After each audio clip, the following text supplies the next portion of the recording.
All right, so we are started. I understand a lot of you know who I am, but for those who will be watching the recording and coming in who don't know who I am, let me introduce myself. I am Pamela Dussault Runtag. I am a shamanic teacher, practitioner, healer, and guide. Um, And I'm excited to share with you how living the shamanic paradigm and how that plays into using ancient tools to solve our modern problems tonight in tonight's webinar. Um, so we're going to talk a little bit about that. I'm going to share what a shamanic paradigm is, what that means exactly. Um, a little bit of how our ancestors lived it, what that meant for them, and some of the history. How some of those lines got broken, and why we need it today, a little bit today. And also, we'll talk a little bit about the actual tools that are used the ancient tools that are used to solve our problems and some of the skills that are needed also to help solve our problems. Um, so welcome. And before we get started, there's a story I wanted to share that I really feel sums up what living the shamanic paradigm and shamanic practices look like. And it's the story of the shaman and the missionary doctor. A story's been passed down by many teachers, teacher to me, and so forth. So the shaman and the missionary doctor, and they lived together in a village um, a long time ago. And one day, a young boy had fallen and had broken his leg. And so the missionary doctor tended to his leg um, in the way a doctor would. He set it, put the splint on it. Um, took some bandages and wrapped it up, and pretty traditional, way a broken leg would be set. And the boy healed, his leg healed, and all was well. And so the next day, the missionary doctor went to the shaman and asked him what he thought about, how he treated the boy's leg.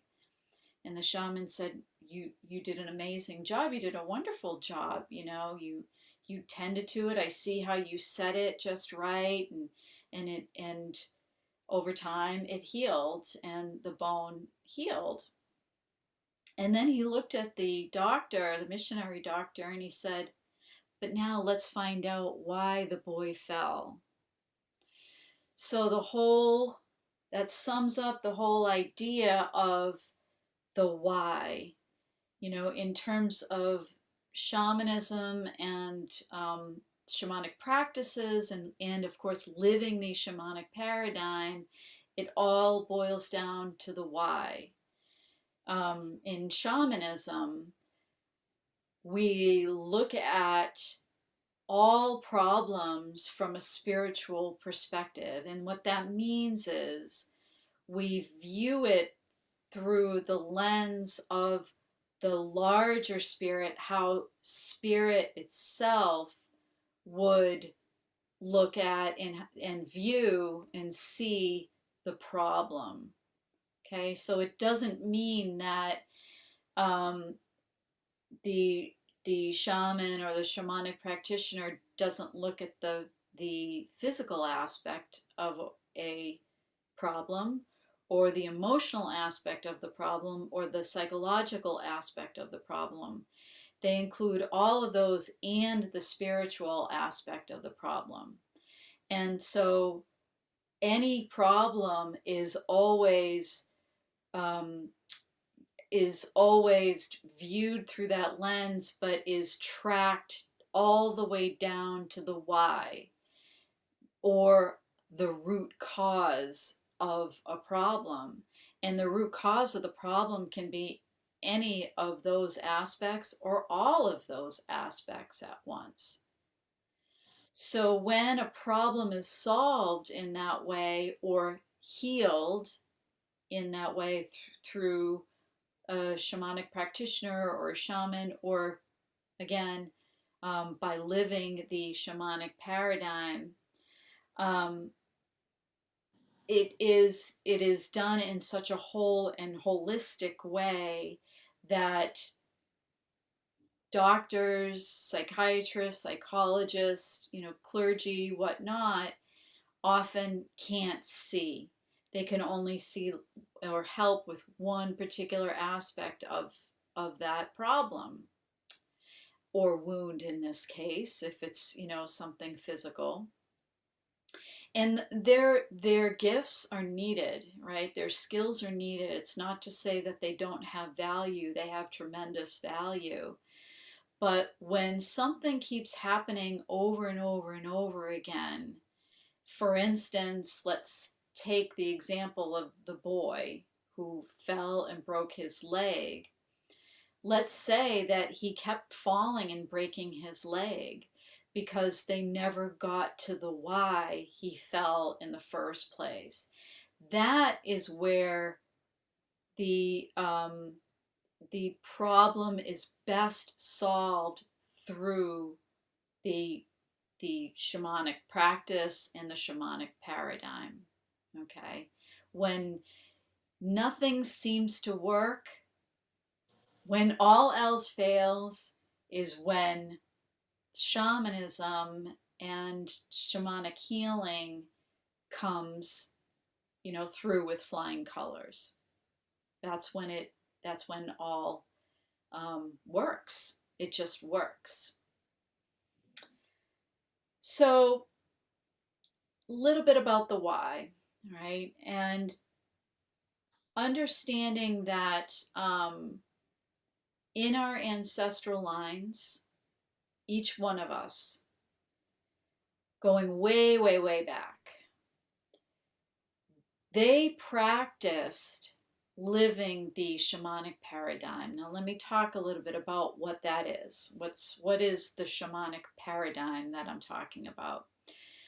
So, the shamanic paradigm is where we engage with the invisible world of spirit for everything, for for our healing, for our insight, for our wisdom, for the answers to our questions, um, for energy, whatever energy we need for healing, for um, transformation, for turning what is harmful or negative, and somehow we transform it and turn it into a blessing with spirit by engaging in the invisible world of spirit. But also through a practice, often a daily practice of ceremony and of ritual, of things like meditation, um, these things that we do with the invisible world of spirit are done in a way of honoring our connection with spirit, of honoring the spirit of the water, the spirit of the air, the spirit of the trees, or of a tree in particular, or of a rock in particular. And the list goes on. It's all around us in nature, but it's also in the invisible realm of spirit. And I'll talk a little bit about that as well. So through ceremony and ritual and practice, we are we're offering our time and ourselves to spirit, and at the same time receiving what they have to us or for us. And we're cultivating this beautiful connection that is never broken. In fact, living, the way that our ancestors lived when they lived in a shamanic way, they never even considered that we were separate from spirit. It was impossible to be connected from spirit or the divine. They're interchangeable and also a little bit different, but having it both is possible, is there. So it was never even considered that we're separated. And so in everything that they did it in conjunction and in connection with this relationship. And that was considered living in a good way. And by doing that, yes, they gain healing, and they gained insight into their problems and how to solve them, but they also found a way to um, remove and move through those human distractions, those human challenges and blocks that would, uh, you know, veil our true nature as spirit and soul itself. And by clearing that, we, were, or our ancestors were able to find that they could more easily express their soul and their true nature. And by doing that, we then they then understood that we would then be like the sun in all its glory, like the tree in all its strength and stature and beauty, like the water and all its clarity and its flow. And yet we would still have our unique soul's expression.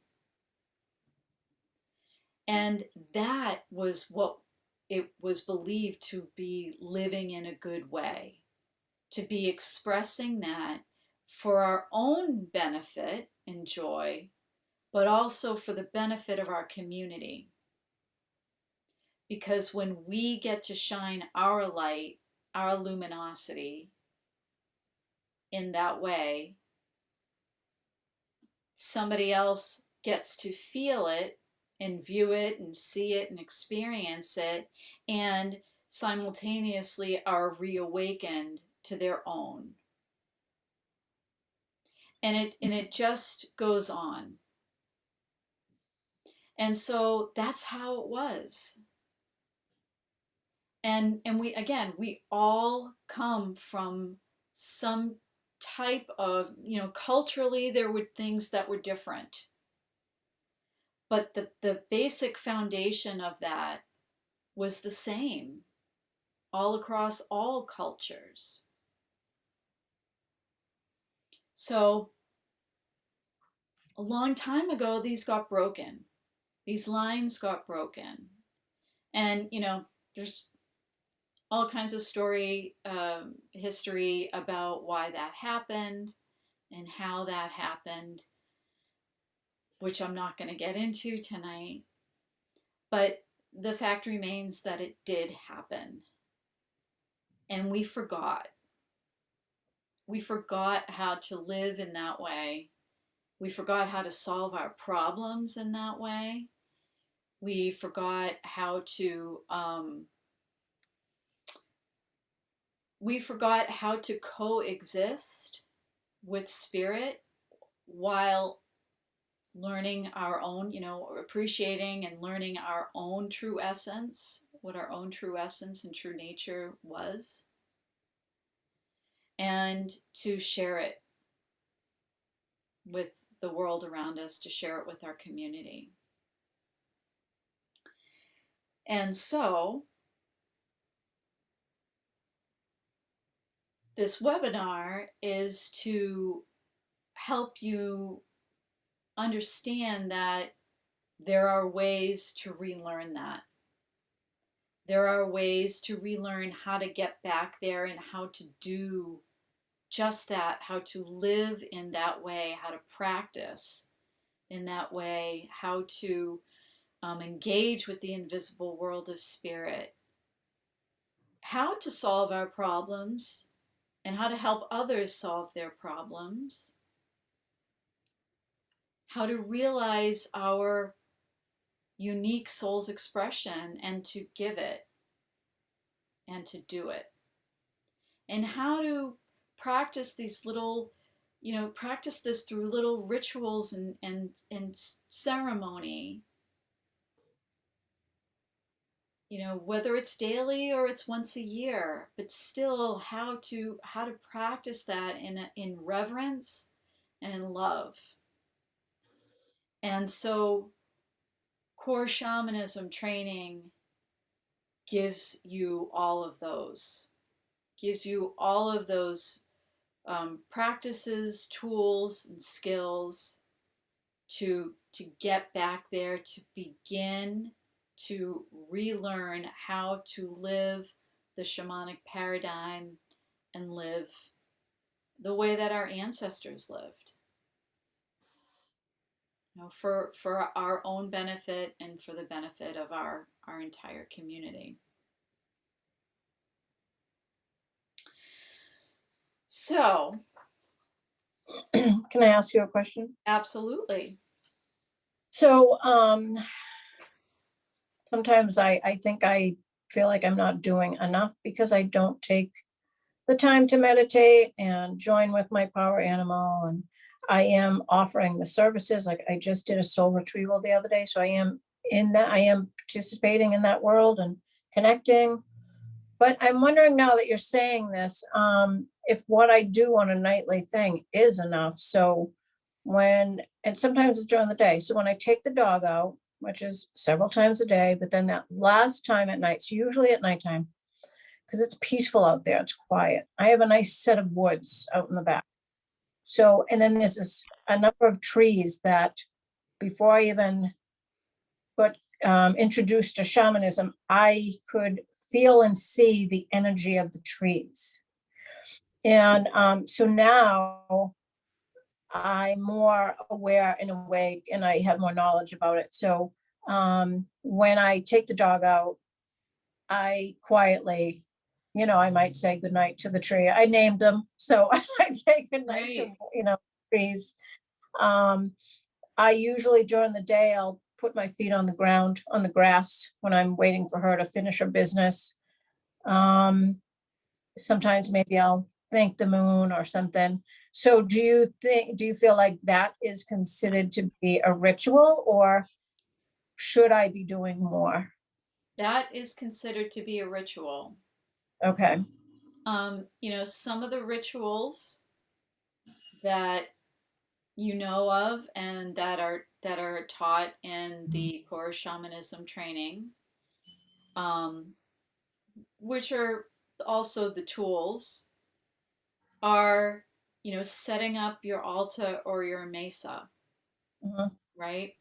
Um, and doing that, when we do that, we are actually creating our cosmos, right? Our own sort of spiritual map Mhm. or map of spirit, and each object that we place on the altar in the mesa has a correlation to something in spirit as well, right? Mhm. So by creating that and then by being with that every day, that is a ritual. All right. Okay.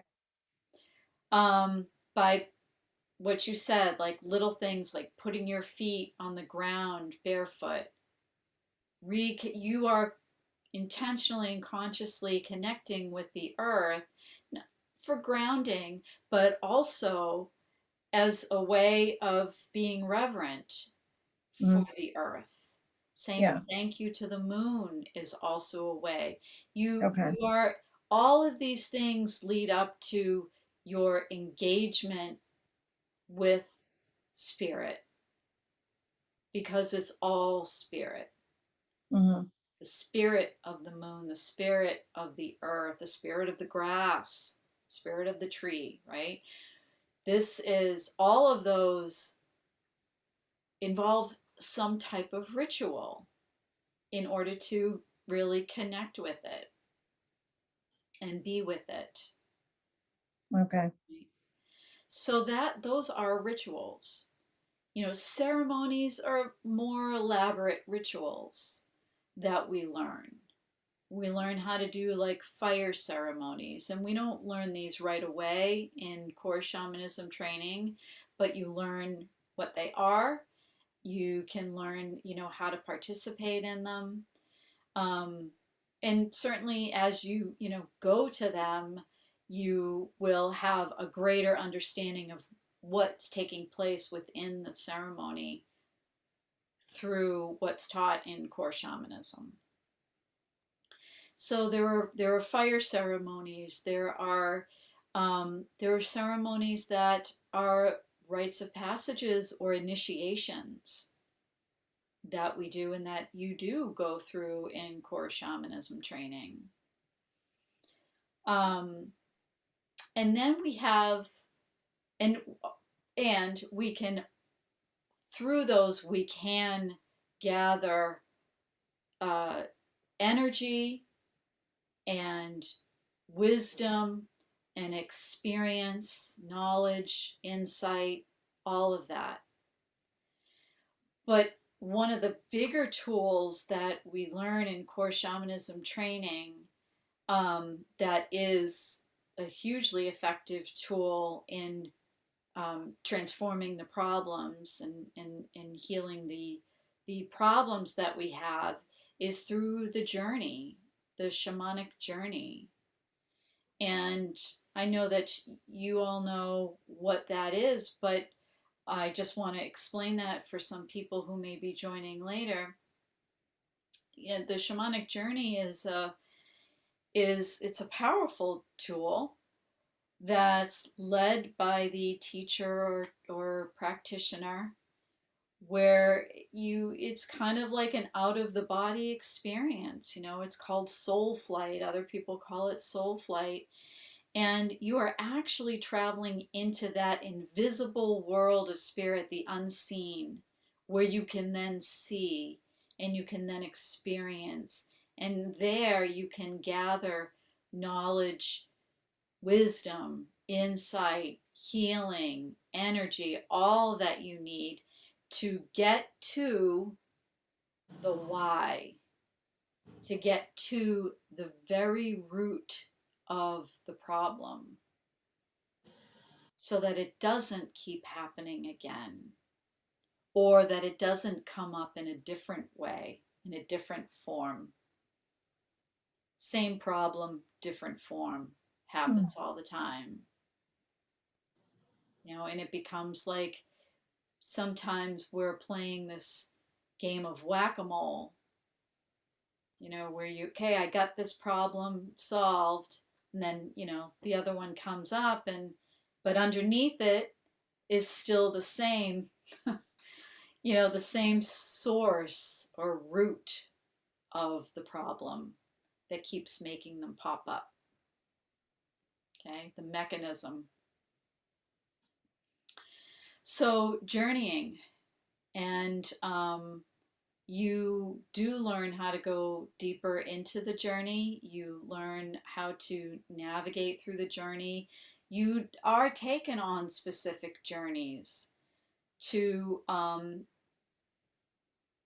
to go through certain initiations. right? Or go through, sometimes we call it a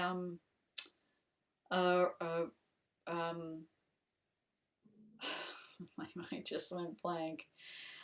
Dismemberment journey, right? And it's a little scary, but it's very needed sometimes, right? So you can be taken on that either in the online journeying class, which is included in the course Shamanism Training, or you can go on your own, right? You learn the tools to allow you to go a little bit deeper on your own safely. um, One of the other tools that are used is divination, shamanic divination. And our ancestors did this all the time. You know, they didn't have tarot cards. I mean, at some point they did, or they didn't have oracle cards or, things like that. What they did was they had a question and they brought the question to something in nature that had a spirit that would answer their question for them and that would help guide them. And in doing that, they were cultivating even more so their relationship with spirit. So they would get their answer from the cloud formation in the sky, or through the water, the ripples on the water, or through the leaves on the tree shaking, right? Or through the lines on a rock. They knew how to do this. That's what they did. And and that's what we can do today. It's right there for us. It's just a matter of relearning how to do that. Okay? And so all of this, of course, involved engaging in spirit, engaging in nature, in all that is around us, because it is all alive and it all has its own spirit. And that's another thing that we learn in core shamanism. What is that? What does that look like? How do we even begin to do that? How do we um, learn and engage and become, you know, connected to and even one with all that is alive, all that's around us. Okay. Go ahead, Ask a Michelle. question. Yeah. So in terms of,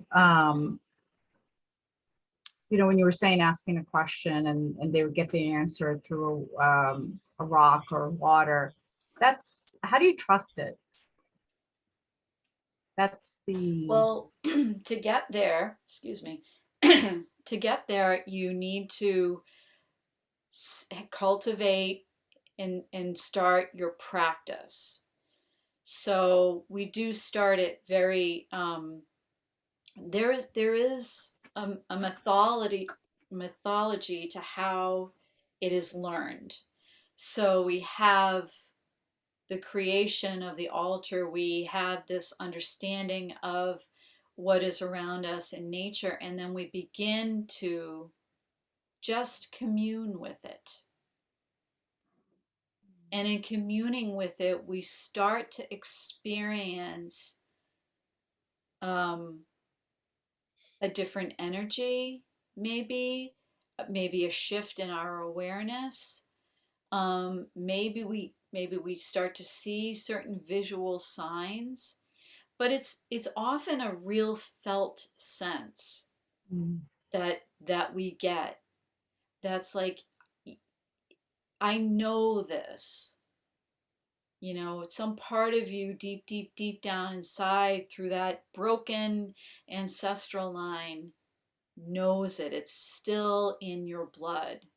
mm, And you're just, reuniting with it.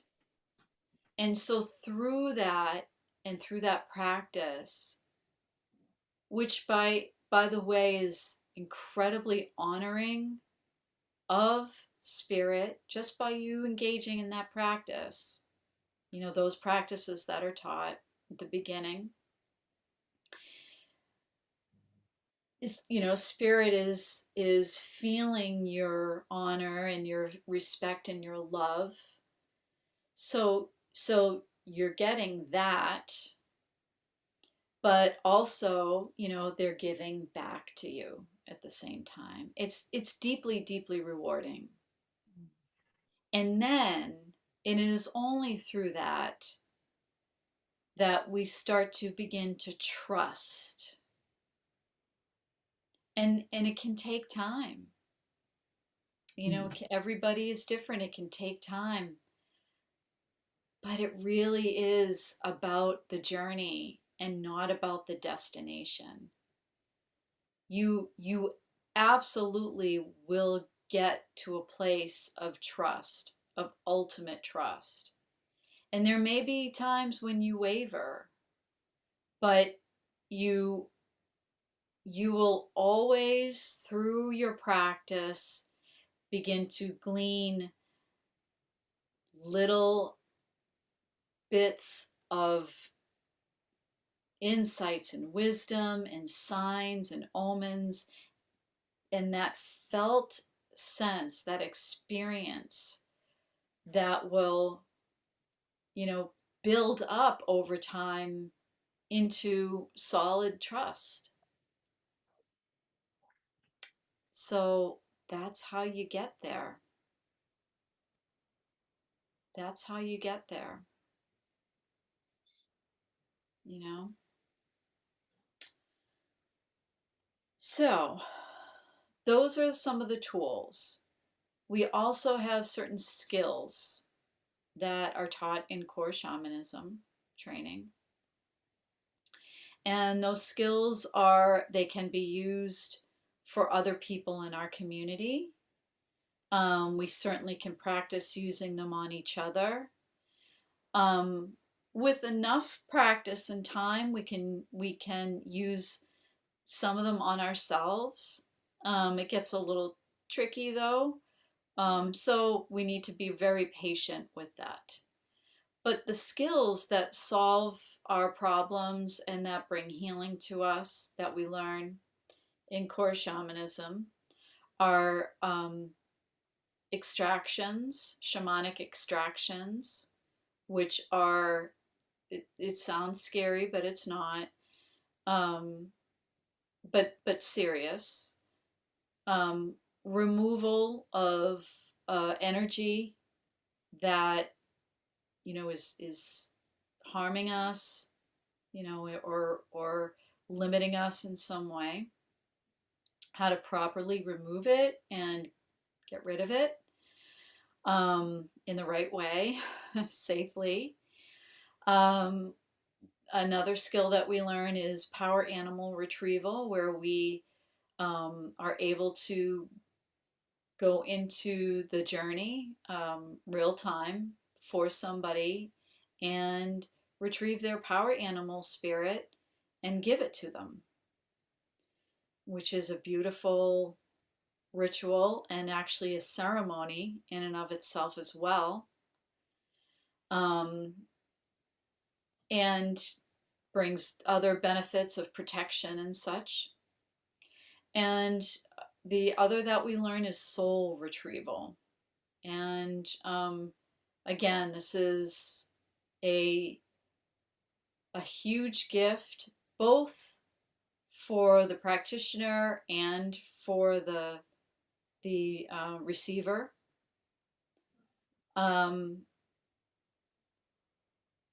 It's a much needed skill to bring wholeness to those who have experienced trauma of some sort. And, there are variations of that as well, where those who experience like shadow aspects, where they are denial of their shadow, which just needs to be loved. So we're, as practitioners of core shamanism, we're learning the skills of how to do that for our community. And again, as I said before, with enough time and experience, we may even be able to do it for ourselves as well. And so those are they're much needed skills in this world, for sure. The tools are much needed. We cannot, you know, personally, I don't think that we can keep going on in this world, um, dealing with our problems in, the way that we've been taught to deal with them. I think we need so much more. And I do believe we need big transformations. And it starts with us. We have to do it with us in order to, be that pillar of light, be that beacon of light, um, that is of benefit to us and also of benefit to our community, to our brothers and our sisters. And that goes beyond humans. It goes to the animals, it goes to nature, it goes to the oceans and the rivers and the streams and the forest and the trees and into the air, into the ozone, into the earth, into all of it. And core shamanism training is, um, again, the foundation for how to even start living in that way, that like none other can. Yes, it brings transformation and change.